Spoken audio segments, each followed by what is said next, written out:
بسم اللہ الرحمن الرحیم۔ ایک عورت اپنے ہاتھ میں لاٹھی لیے راستہ ڈھونڈ رہی تھی۔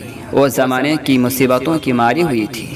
اس نے حضرت عمر ابن الخطاب رضی اللہ عنہ کو، جو لوگوں کے درمیان کھڑے تھے، روکا اور ایک طرف لے گئی۔ حضرت عمر رضی اللہ عنہ اس کے قریب ہوئی، اس کے کندھے پر ہاتھ رکھا اور اپنے کان اس کی طرف لگائے۔ حضرت عمر رضی اللہ عنہ نے کافی دیر تک اس کی نحیف آواز کی طرف کان لگائے رکھے اور اس وقت تک انصراف نہیں کیا جب تک کہ اس کی ضرورت کو پورا نہیں فرما دیا۔ اس کے بعد جب حضرت عمر رضی اللہ عنہ ان لوگوں کی طرف واپس آئے جو کافی دیر سے کھڑے ان کا انتظار کر رہے تھے، تو کسی آدمی نے کہا، اے امیر المؤمنین، آپ رضی اللہ عنہ نے اس بڑھیا کی خاطر قریش کے آدمیوں کو روکے رکھا۔ حضرت عمر رضی اللہ عنہ نے فرمایا کہ تیرا ناس ہو، جانتے بھی ہو کہ یہ بڑھیا کون تھی؟ اس آدمی نے کہا کہ میں نہیں جانتا۔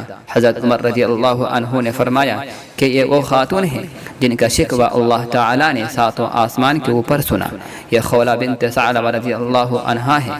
خدا کی قسم، اگر وہ رات تک میرے پاس سے واپس نہ جاتی تو میں بھی ان کی ضرورت پوری کرنے تک واپس نہ لوٹتا۔